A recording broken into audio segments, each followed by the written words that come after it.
Nung single ka, ano yung mga qualities na tinitingnan mo sa mga manliligaw? Ang dami mong naging manliligaw. Yung ilan pa doon, magkaibigan tayo, kasama natin kung You're a saan-saan. I witnessed it. Hindi ka ba natakot sa panliligaw nila? Hindi ako nako-threatened kasi I trust in the Lord. I mean, hindi ka pa nadala. Okay. Hindi ako ka-harsh sa mga Hindi. manliligaw. Siguro masyado akong self-confident. Yeah.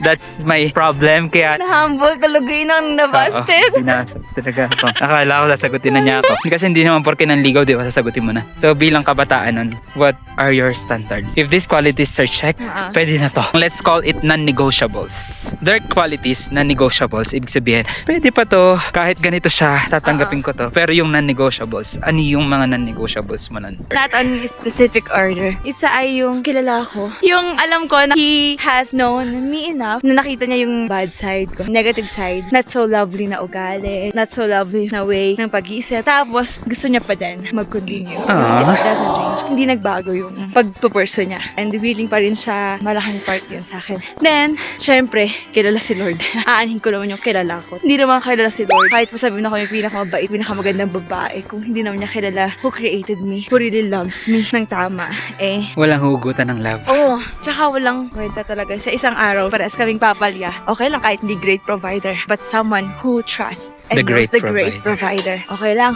hindi super galing maglambing, mag-comfort. Pero who knows who is the comforter? Who is the real teacher? Okay lang, hindi kahit super achiever sa buhay. Pero marunong dumepende sa Panginoon, hindi sa sariling lakas. Tapos, ito malaking part persistent. At totoo lang, marami ako nasalang nasagot kung nagtuloy sila. Pero dahil super harsh ko nga, hindi ako nagpaparamdam, hindi ako nagpapakita ng motibo. Pumunta pa sa bahay, tapos hindi ko papansinin. Sabi ko pa ata sa'yo, no? Grabe ka naman sa mga manliligaw mo. Sabi ko, Ang harsh mo naman. ano pa naman, mag-sweet-sweetan kami.